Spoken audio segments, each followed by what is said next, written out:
کہ ایک دوسرے کی غیبت نہ کرو. پھر فرمایا گیا کہ تم میں کوئی پسند کرے گا کہ اپنے مرے ہوئے بھائی کا گوشت کھائے؟ یقیناً یہ تمہیں ناپسند ہوگا. تو پھر مسلمان بھائی کی غیبت بھی تمہیں گوارا نہیں ہونی چاہیے، کیونکہ اس کو پیٹھ پیچھے برا کہنا اس کے مرنے کے بعد اس کا گوشت کھانے کی طرح ہے. کیونکہ جس طرح کسی کا گوشت کاٹنے سے اس کو تکلیف ہوتی ہے، اسی طرح اس کی برائی کرنے سے اس کو تکلیف ہوتی ہے. پیارے بچوں، اس آیت مبارکہ سے ہمیں معلوم ہوا کہ ہمیں کسی کی پیٹھ پیچھے برائی نہیں کرنی چاہیے. یہ گناہ کا کام ہے اور اللہ پاک کو ناراض کرنے والی بات ہے. آ گیا رمضان، آ گیا رمضان، آ گیا رمضان. پیارے بچوں، اللہ پاک کے نبیوں میں حضرت آدم علیہ السلام بھی ہیں، جو پہلے انسان ہیں اور پہلے نبی بھی ہیں. ان کے واقعے میں بیان کیا جاتا ہے کہ جب شیطان کو ذلیل و رسوا کر کے جنت سے نکال دیا گیا تو اللہ پاک نے حضرت آدم علیہ السلام سے فرمایا کہ آپ اور آپ کی وائف حضرت حوا رضی اللہ عنہا جنت میں رہیں اور جنتی پھلوں میں سے جو چاہیں وہ کھائیں اور ایک درخت کے قریب نہ جائیں. شیطان نے حضرت آدم علیہ السلام اور حضرت حوا رضی اللہ عنہا کو وسوسہ ڈالا اور اللہ پاک کی جھوٹی قسم کھاتے ہوئے دونوں بزرگوں کو اس درخت سے کھانے کی طرف لے آیا اور پھر حضرت آدم علیہ السلام نے اس درخت سے کھا لیا. اللہ پاک نے ان سے فرمایا کہ میں نے تمہیں اس درخت سے منع نہیں کیا تھا اور میں نے تم سے یہ نہ فرمایا تھا کہ شیطان تمہارا کھلا دشمن ہے. پھر اس کے بعد اللہ پاک نے حضرت آدم علیہ السلام اور حضرت بی بی حوا رضی اللہ عنہا کو جنت سے اترنے کا حکم ارشاد فرمایا اور پھر یہ دونوں بزرگ دنیا میں تشریف لائے. پیارے بچوں، حضرت آدم علیہ السلام نے اس درخت سے جو کھایا تھا اس میں آپ کو بھول ہوئی تھی، جیسا کہ اللہ پاک پارہ 16 سورۃ طٰہٰ کی آیت نمبر 115 میں ارشاد فرماتا ہے وَلَقَدْ عَهِدْنَا إِلَىٰ آدَمَ مِن قَبْلُ فَنَسِيَ وَلَمْ نَجِدْ لَهُ عَزْمًا. ترجمہ: اور بے شک ہم نے آدم کو اس سے پہلے تاکیدی حکم دیا تھا تو وہ بھول گیا اور ہم نے اس کا کوئی مضبوط ارادہ نہ پایا تھا.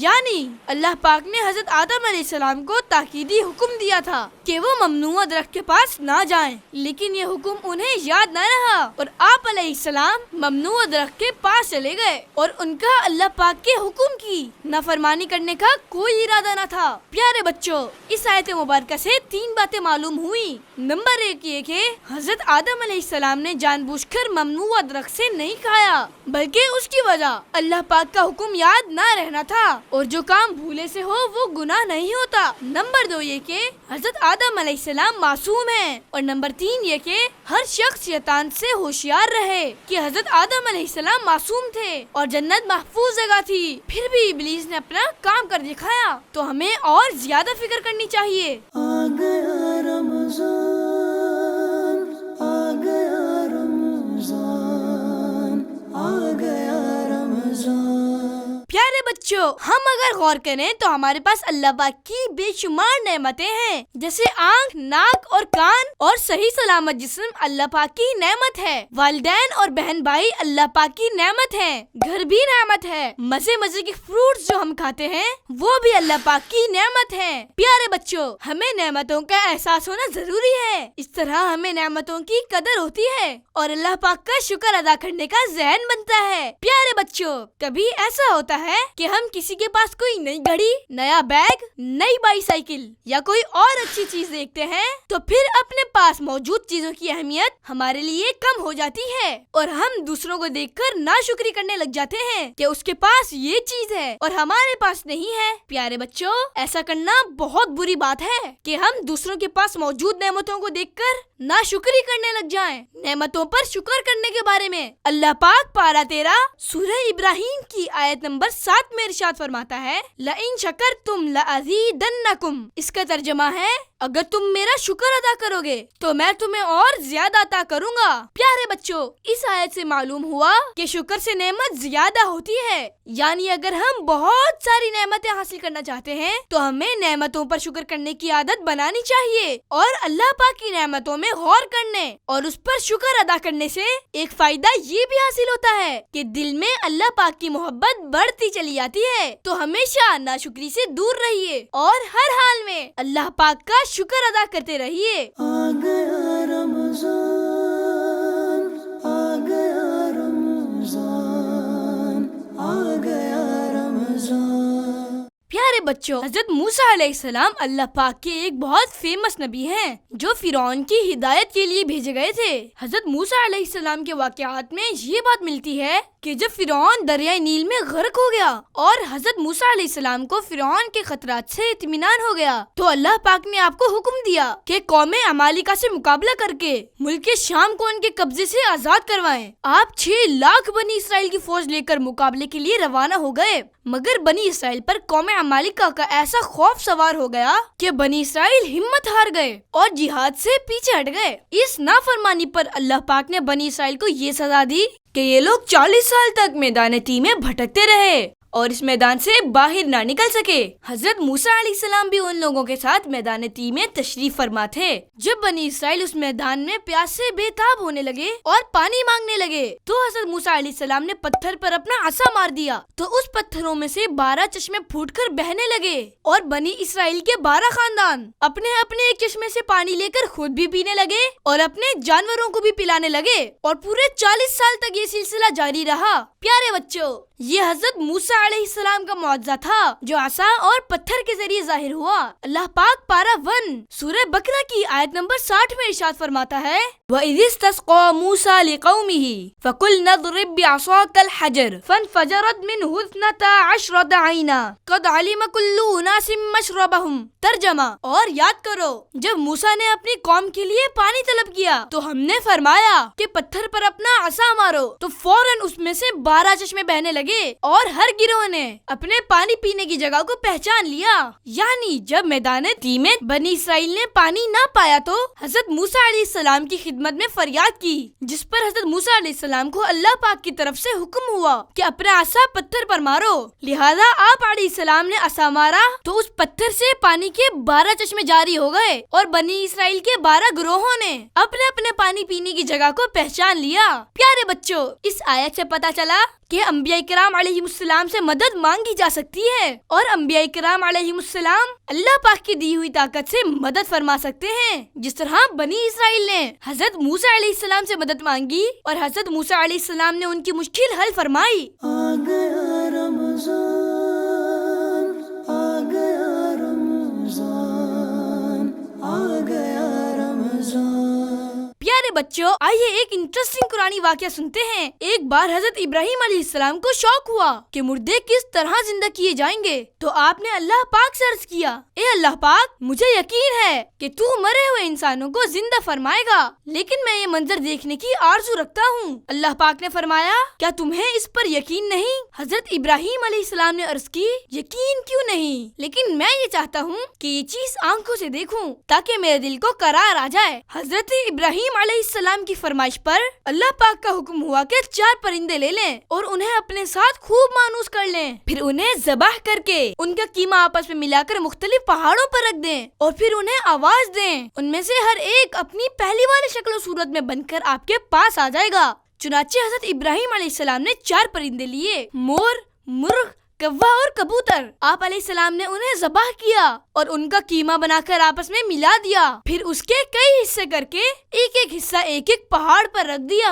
اور سب کے سر اپنے پاس رکھے۔ پیارے بچوں، پھر جب حضرت ابراہیم علیہ السلام نے ان پرندوں کو آواز دے کر بلایا تو آپ علیہ السلام کے بلاتے ہی اللہ پاک کے حکم سے وہ گوشت کے اجزاء ہوا میں اڑے اور ہر جانور کا گوشت علیحدہ علیحدہ ہو کر اپنی ترتیب سے جمع ہو گیا اور پرندوں کی شکلیں بن کر وہ اپنے پاؤں سے دوڑتے ہوئے حضرت ابراہیم علیہ السلام کے پاس آ گئے اور اپنے اپنے سروں سے مل کر پہلے کی طرح مکمل ہو گئے۔ اللہ پاک پارہ 3 سورہ بقرہ کی آیت نمبر 260 میں اس واقعے سے متعلق ارشاد فرماتا ہے، وَإِذْ قَالَ إِبْرَاهِيمُ رَبِّ أَرِنِي كَيْفَ تُحْيِي الْمَوْتَى قَالَ أَوَلَمْ تُؤْمِنْ قَالَ بَلَى وَلَكِنْ لِيَطْمَئِنَّ قَلْبِي قَالَ فَخُذْ 4 مِنَ الطَّيْرِ فَصُرْهُنَّ إِلَيْكَ ثم اجعل على كل جبل منهن جزءا ثم ادعهن يأتينك سعيا۔ ترجمہ، اور جب ابراہیم نے عرض کی، اے میرے رب، تو مجھے دکھا دے کہ تو مردوں کو کس طرح زندہ فرمائے گا۔ اللہ نے فرمایا، کیا تجھے یقین نہیں؟ ابراہیم نے عرض کی، یقین کیوں نہیں، مگر یہ چاہتا ہوں کہ میرے دل کو قرار آ جائے۔ اللہ نے فرمایا، تو پرندوں میں سے کوئی 4 پرندے پکڑ لو، پھر انہیں اپنے ساتھ مانوس کر لو پھر ان سب کا ایک ایک ٹکڑا ہر پہاڑ پر رکھ دو، پھر انہیں پکارو تو وہ تمہارے پاس دوڑتے ہوئے چلے آئیں گے۔ پیارے بچوں، اس قرآنی واقعے سے معلوم ہوا کہ اللہ پاک انبیاء کرام علیہ السلام کی دعائیں قبول فرماتا ہے اور ان کی خواہشات کو پورا فرماتا ہے۔ انبیاء کرام علیہ السلام کی دعاؤں سے مردے بھی زندہ ہوتے ہیں، اور اس واقعے میں مرنے کے بعد زندہ کیے جانے کی بہت بڑی دلیل بھی ہے۔ آ گیا رمضان، آ گیا رمضان، آ گیا رمضان۔ پیارے بچوں، اس دنیا میں بہت سارے لوگوں کے ساتھ ہمارے ریلیشنز ہوتے ہیں، جیسے بہن بھائی، فرینڈز، کزنز، ٹیچرز وغیرہ، مگر ان میں سب سے زیادہ پیار و محبت والا اور یونیک ریلیشن پیرنٹس کے ساتھ ہے۔ جب ہمیں چوٹ لگتی ہے تو سب سے زیادہ فکر والدین کو ہوتی ہے، ہم بیمار ہوتے ہیں تو پیرنٹس سب سے زیادہ فکر مند ہوتے ہیں، ہماری تعلیم و تربیت کے لیے بھی یہ دونوں یعنی امی ابو بہت اسٹرگل کرتے ہیں۔ اس کے علاوہ وہ ہمیں اچھے سے اچھا کھلانے کی کوشش کرتے ہیں، نئے کپڑے دلاتے ہیں، من پسند چیزیں بھی لا کے دیتے ہیں اور ہماری کامیابی کے لیے دعائیں کرتے رہتے ہیں۔ پیارے بچوں، ہمارے والدین ہم سے جتنی محبت کرتے ہیں اور جتنا ہمارا خیال رکھتے ہیں تو اس کے بدلے میں ہمیں بھی اپنے والدین سے محبت کرنی چاہیے اور ان کا خیال رکھنے کے ساتھ ساتھ ان کی خدمت بھی کرنی چاہیے۔ اور پیارے بچوں، یہ بات ہمیں ذہن میں رکھنی چاہیے کہ ہم والدین کی جتنی بھی خدمت کر لیں، ہم ان کے پیار و محبت اور بھلائی کا بدلہ نہیں چکا سکتے۔ اس لیے اللہ پاک ہمیں والدین کے لیے دعا کرنے کا ارشاد فرماتا ہے، اور اپنے پاک کلام قرآن مجید میں وہ دعا بھی ارشاد فرماتا ہے۔ اللہ پاک پارہ 15 سورہ بنی اسرائیل کی آیت نمبر 24 میں ارشاد فرماتا ہے، وَقُلْ رَبِّ ارْحَمْهُمَا كَمَا رَبَّيَانِي صَغِيرًا۔ اس کا ترجمہ ہے، اور دعا کر کہ اے میرے رب تو ان دونوں پر رحم فرما جیسا ان دونوں نے مجھے بچپن میں پالا۔ پیارے بچوں، اس دنیا میں ہم والدین کے ساتھ جتنا بھی بہترین سلوک کر لیں اور جتنی بھی زیادہ ان کی خدمت کر لیں، لیکن والدین کے احسان کا حق ادا نہیں ہوتا۔ اس لیے ہمیں چاہیے کہ اللہ پاک سے والدین پر فضل و رحمت فرمانے کی دعا کریں۔ پیارے بچوں، قرآن کریم کی اس آیت میں والدین کے لیے دعا کرنے کا فرمایا جا رہا ہے، اس لیے ہمیں اپنے پیرنٹس کے لیے ضرور دعا کرنی چاہیے، بلکہ اپنی ڈیلی روٹین میں والدین کے لیے دعا کرنا بھی شامل کر لینا چاہیے۔ والدین کی صحت اور تندرستی کے لیے دعا کریں، ان کے لیے ایمان کی سلامتی کی دعا کریں، اور قرآن کریم کے ان کلمات کے ذریعے بھی دعا کریں، وَقُلْ رَبِّ ارْحَمْهُمَا كَمَا رَبَّيَانِي صَغِيرًا۔ اور اگر والدین انتقال کر گئے ہوں تو ان کے لیے گناہوں کی بخشش اور جنت میں داخلے کی دعا کرنی چاہیے۔ آ گیا رمضان، آ گیا رمضان، آ گیا رمضان۔ پیارے بچوں، ہمارا پیارا دین اسلام ہمیں ان باتوں سے دور رہنے کا کہتا ہے جن کی وجہ سے ہمارے ریلیشنز خراب ہوں اور آپس میں دوریاں پیدا ہوں۔ ان بری باتوں میں سے ایک بات تانا دینا بھی ہے۔ ہم بچوں کے درمیان جو نیگیٹو باتیں کی جاتی ہیں، ان میں کبھی کسی کو موٹا ہونے کا تانا دیا جاتا ہے، جیسے تم تو بہت موٹے ہو، تمہیں بھاگنا بھی نہیں آتا۔ کبھی پتلے ہونے کا تانا دیا جاتا ہے، جیسے تم تو اتنے پتلے ہو کہ ہوا سے اڑ جاؤ گے۔ کبھی کسی کلاس فیلو کو یہ تانا دیا جاتا ہے کہ تم ہمیشہ کلاس میں سب سے کم نمبر لاتے ہو، یا پھر یہ تانا کہ تمہیں تو سوال کا جواب کبھی آتا ہی نہیں ہے۔ اسی طرح کوئی بچہ صحیح سے بول نہیں پاتا ہو تو اسے یہ تانا دیا جاتا ہے کہ تم تو ٹھیک سے بات بھی نہیں کر سکتے۔ اس کے علاوہ اور بھی بہت سی تکلیف دینے والی باتیں ہیں جو تانے کے طور پر کہی جاتی ہیں۔ پیارے بچوں، اس طرح کی باتوں سے دوسروں کا دل دکھتا ہے اور آپس کے ریلیشنز بھی خراب ہوتے ہیں۔ اللہ پاک اپنے پاک کلام قرآن مجید میں اس برائی سے دور رہنے کا ارشاد فرماتا ہے، جیسا کہ پارہ 26 سورہ حجرات کی آیت نمبر 11 میں ارشاد ہوتا ہے، وَلَا تَلْمِزُوا أَنفُسَكُمْ، یعنی اور آپس میں کسی کو تانا نہ دو۔ پیارے بچوں، قرآن مجید کی اس آیت مبارکہ میں ایک دوسرے پر عیب لگانے سے منع کیا گیا ہے، کیونکہ سارے مسلمان ایک جان کی طرح ہیں، اور جب کسی دوسرے مسلمان پر عیب لگایا جائے گا تو ایسا ہے جیسے اپنے آپ پر عیب لگایا جائے۔ تو پکا عہد کیجئے کہ انشاءاللہ آئندہ کبھی کسی کو تانا نہیں دیں گے۔ آ گیا رمضان، آ گیا رمضان، آ گیا رمضان۔ پیارے بچوں، قرآن مجید اللہ پاک کا وہ مبارک کلام ہے جو اللہ پاک کے آخری نبی حضرت محمد مصطفیٰ صلی اللہ علیہ وآلہ وسلم پر نازل ہوا۔ جس طرح ہمارے نبی حضرت محمد صلی اللہ علیہ وآلہ وسلم آخری نبی ہیں، اسی طرح آپ صلی اللہ علیہ وآلہ وسلم پر نازل ہونے والی یہ کتاب یعنی قرآن مجید بھی آخری کتاب ہے۔ پیارے بچوں، قرآن مجید ایک ایسی عظیم اور بے مثال کتاب ہے جو سب سے زیادہ پڑھی جاتی ہے۔ اسی طرح سب سے زیادہ حفظ کی جانے والی کتاب بھی قرآن مجید ہی ہے۔ اس کتاب میں ان ہدایات کو بیان کیا گیا ہے جن پر چل کر انسان ایک اچھا انسان بن سکتا ہے، بلکہ دنیا کے ساتھ آخرت میں بھی کامیاب ہو سکتا ہے۔ پیارے بچوں، جب یہ بات پتہ چل گئی کہ قرآن مجید دوسری عام کتابوں کی طرح کوئی معمولی کتاب نہیں ہے، تو پھر اس بات کو بھی سمجھنا چاہیے کہ قرآن پاک کا ادب و احترام بہت ضروری ہے، اور اس معاملے میں ہمارے دین اسلام کی جو تعلیمات ہیں ان پر عمل کرنا بے حد ضروری ہے۔ اللہ پاک پارہ 27 سورہ واقعہ کی آیت نمبر 79 میں قرآن کریم کے متعلق ارشاد فرماتا ہے، لا یمسہ الا المطہرون، یعنی اسے نہ چھوئیں مگر باوضو۔ پیارے بچوں، قرآن پاک کی اس آیت سے معلوم ہوا کہ قرآن مجید کو چھونے کے لیے باوضو ہونا ضروری ہے، اور اگر وضو نہیں ہے تو قرآن پاک کو ٹچ نہیں کیا جا سکتا۔ اس لیے قرآن پاک کو اٹھانے یا ٹچ کرنے کے معاملے میں بالکل لاپرواہی نہیں کرنی چاہیے، اور قرآن پاک کے ادب و احترام کا بہت دھیان رکھنا چاہیے۔ آ گیا رمضان، آ گیا رمضان، آ گیا رمضان۔ پیارے بچوں، ہمارے پیارے نبی حضرت محمد مصطفیٰ صلی اللہ علیہ وآلہ وسلم اس دنیا میں سب سے عظیم اور بے مثال انسان ہیں، اور اللہ پاک نے آپ صلی اللہ علیہ وآلہ وسلم کو یہ بلند رتبہ عطا فرمایا ہے کہ آپ صلی اللہ علیہ وآلہ وسلم اللہ پاک کے سب سے پسندیدہ نبی ہیں۔ اللہ پاک جتنی زیادہ محبت پیارے نبی صلی اللہ علیہ وآلہ وسلم سے فرماتا ہے، اتنی محبت کسی اور سے نہیں فرماتا۔ اللہ پاک کے نزدیک آخری نبی حضرت محمد صلی اللہ علیہ وآلہ وسلم کا کیا مقام اور مرتبہ ہے؟ آئیے آیت درود سے سمجھنے کی کوشش کرتے ہیں۔ پیارے بچوں، اللہ پاک نے قرآن کریم میں اپنے بندوں کو مختلف کاموں کے احکامات ارشاد فرمائے ہیں، جیسے نماز پڑھنے کا حکم دیا، روزہ رکھنے کا حکم دیا، حج کرنے کا حکم دیا، مگر کسی مقام پر بھی یہ نہیں فرمایا کہ ہم اور ہمارے فرشتے بھی یہ کام کرتے ہیں، تو اے مسلمانوں تم بھی کرو۔ لیکن رسول کریم صلی اللہ علیہ وآلہ وسلم پر درود و سلام بھیجنا ایک ایسا مبارک عمل ہے کہ جس کے بارے میں اللہ پاک سورہ احزاب کی آیت نمبر 56 میں ارشاد فرماتا ہے، ان اللہ وملائکتہ یصلون علی النبی یا ایھا الذین آمنوا صلوا علیہ وسلموا تسلیما، یعنی اللہ اور اس کے فرشتے نبی پر درود بھیجتے ہیں۔ اے ایمان والو، ان پر درود اور خوب سلام بھیجو۔ قرآن کریم کی اس آیت میں بتایا گیا کہ اللہ پاک اپنے حبیب صلی اللہ علیہ وآلہ وسلم پر رحمت نازل فرماتا ہے، اور فرشتے بھی آپ صلی اللہ علیہ وآلہ وسلم کے لیے رحمت کی دعا کرتے ہیں۔ تو اے مسلمانوں، تم بھی آپ صلی اللہ علیہ وآلہ وسلم پر درود و سلام بھیجو،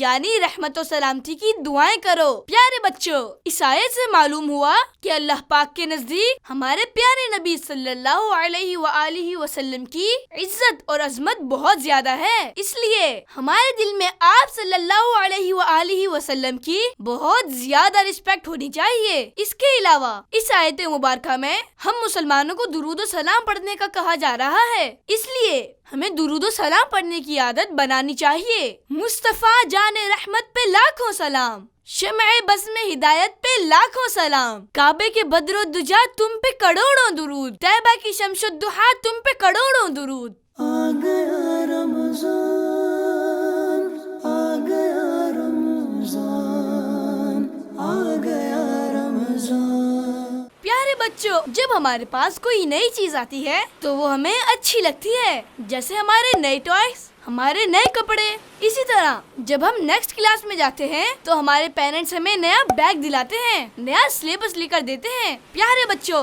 یہ چیزیں ہمیں شروع میں اچھی لگتی ہیں، مگر وقت گزرنے کے ساتھ آہستہ آہستہ ان چیزوں کی ویلیو کم ہونا شروع ہو جاتی ہے، یہاں تک کہ ایک وقت ایسا آتا ہے کہ وہ چیزیں ہمارے لیے یوز لیس ہو جاتی ہیں، پھر ہم ان چیزوں کو ڈسکارڈ کر دیتے ہیں یا پھر کسی اور کو دے دیتے ہیں۔ مگر پیارے بچوں، ہمارے پاس ایک ایسی چیز بھی ہے جسے 1400 100 ایئرز سے بھی زیادہ کا عرصہ گزر چکا ہے، مگر آج تک اس چیز کی ویلیو بالکل بھی کم نہیں ہوئی ہے، بلکہ گزرتے وقت کے ساتھ اس کی اہمیت میں اور اضافہ ہی ہوتا جا رہا ہے، اور وہ ہے ہمارے پیارے نبی، آخری نبی حضرت محمد صلی اللہ علیہ وآلہ وسلم پر نازل ہونے والی کتاب قرآن مجید، جو ہدایت کی کتاب ہے اور اللہ پاک کا کلام ہے۔ پیارے بچوں، قرآن مجید کی ایک بہت ہی خاص بات یہ ہے کہ اتنے لمبے عرصے سے یہ ہمارے پاس موجود ہے، مگر آج تک قرآن پاک میں کسی بھی قسم کی کوئی تبدیلی نہیں ہوئی ہے، اور یہ کوئی معمولی بات نہیں ہے۔ قرآن پاک میں ایک حرف، ایک زبر، یہاں تک کہ ایک نقطے کی بھی تبدیلی نہ کبھی ہوئی ہے اور نہ کبھی ہو سکے گی، کیونکہ قرآن پاک کو جو خصوصیت حاصل ہے وہ دنیا کی کسی اور کتاب کو حاصل نہیں ہے، اور وہ خصوصیت یہ ہے کہ اللہ پاک نے قرآن پاک کی حفاظت کا ذمہ خود لے لیا ہے، جیسا کہ پارہ 14 سورہ ہجر کی آیت نمبر 9 میں اللہ پاک ارشاد فرماتا ہے، اِنَّا نَحْنُ نَزَّلْنَا الذِّكْرَ وَإِنَّا لَهُ لَحَافِظُونَ، جس کا ترجمہ ہے بے شک ہم نے اس قرآن کو نازل کیا ہے اور بے شک ہم خود اس کی حفاظت کرنے والے ہیں۔ پیارے بچوں، اس آیت سے معلوم ہوا کہ قرآن پاک میں کسی قسم کی تبدیلی، کمی یا زیادتی نہ کبھی ہوئی ہے اور نہ کبھی ہوگی، کیونکہ اللہ پاک خود قرآن پاک کی حفاظت فرمانے والا ہے۔ اسی طرح قرآن پاک کی کسی ایک آیت کی طرح دوسری آیت بنانا بھی ممکن نہیں۔ قرآن کریم جیسا آپ صلی اللہ علیہ وآلہ وسلم پر نازل ہوا، آج بھی بالکل اسی حالت میں موجود ہے اور انشاءاللہ اسی طرح محفوظ رہے گا۔ آ گیا رمضان، آ گیا رمضان، آ گیا رمضان۔ پیارے بچوں، بہت پہلے کی بات ہے کہ بنی اسرائیل نے اپنے نبی حضرت شمویل علیہ السلام سے ریکویسٹ کی کہ کسی کو ہمارا بادشاہ بنا دیں۔ حضرت شمویل علیہ السلام نے اللہ پاک کے حکم سے طالوت کو بادشاہ بنا دیا۔ بنی اسرائیل نے طالوت کی بادشاہت پر نشانی مانگی تو آپ علیہ السلام نے فرمایا کہ طالوت کی بادشاہی کی نشانی یہ ہے کہ تمہارے پاس تمہارا وہ مشہور و معروف بابرکت تابوت آ جائے گا جس سے تمہیں تذکیر ملتی تھی، اور جس میں حضرت موسیٰ علیہ السلام اور حضرت ہارون علیہ السلام کی تبرکات تھے۔ پیارے بچوں، یہ تابوت سکینہ بہت احترام والا تابوت تھا، کیونکہ اس میں انبیاء کرام علیہ السلام کے تبرکات تھے۔ اس تابوت میں توریت کی تختیوں کے ٹکڑے بھی تھے، اور حضرت موسیٰ علیہ السلام کا عصا، آپ کے کپڑے اور نالین شریفین اور حضرت ہارون علیہ السلام کا امامہ اور عصا اس میں موجود تھے۔ حضرت موسیٰ علیہ السلام کے بعد یہ تابوت بنی اسرائیل میں چلتا آیا۔ جب انہیں کوئی مشکل پیش آتی تو اس تابوت کو سامنے رکھ کر دعائیں کرتے اور کامیاب ہوتے، دشمنوں کے مقابلے میں اس کی برکت سے فتح پاتے۔ پھر جب بنی اسرائیل برے کاموں میں پڑ گئے تو اللہ پاک نے ایک دوسری قوم کو ان پر مسلط کیا، تو وہ بنی اسرائیل سے تابوت چھین کر لے گئے اور اس کی بے حرمتی کی، مگر تابوت کی بے ادبی کی وجہ سے اس قوم میں کئی بیماریاں پیدا ہو گئیں اور ان پر مصیبتیں آنے لگیں۔ اس قوم کو یقین ہو گیا کہ یہ سب پریشانیاں تابوت کی توہین اور بے ادبی ہی کی وجہ سے ہیں، تو انہوں نے تابوت ایک بیل گاڑی پر رکھ کر بیلوں کو چھوڑ دیا اور فرشتے اسے بنی اسرائیل کے سامنے طالوت کے پاس لائے، اور چونکہ اس تابوت کا آنا بنی اسرائیل کے لیے طالوت کی بادشاہی کی نشانی قرار دیا گیا تھا، اس لیے بنی اسرائیل نے یہ دیکھ کر طالوت کی بادشاہی کو ایکسپٹ کر لیا۔ اللہ پاک قرآن مجید میں ارشاد فرماتا ہے، پارہ 2 سورہ بقرہ آیت نمبر 248 میں ہے، وَقَالَ لَهُمْ نَبِيُّهُمْ إِنَّ آيَةَ مُلْكِهِ أَن يَأْتِيَكُمُ التَّابُوتُ فِيهِ سَكِينَةٌ مِّن رَّبِّكُمْ وَبَقِيَّةٌ مِّمَّا تَرَكَ آلُ مُوسَىٰ وَآلُ هَارُونَ تَحْمِلُهُ الْمَلَائِكَةُ، یعنی اور ان سے ان کے نبی نے فرمایا، اس کی بادشاہی کی نشانی یہ ہے کہ تمہارے پاس وہ تابوت آ جائے گا جس میں تمہارے رب کی طرف سے دلوں کا چین ہے، اور معزز موسیٰ اور معزز ہارون کی چھوڑی ہوئی چیزوں کا بقیہ ہے، فرشتے اسے اٹھائے ہوئے ہوں گے۔ پیارے بچوں، اس قرآنی واقعے سے کئی باتیں معلوم ہوئی۔ نمبر 1،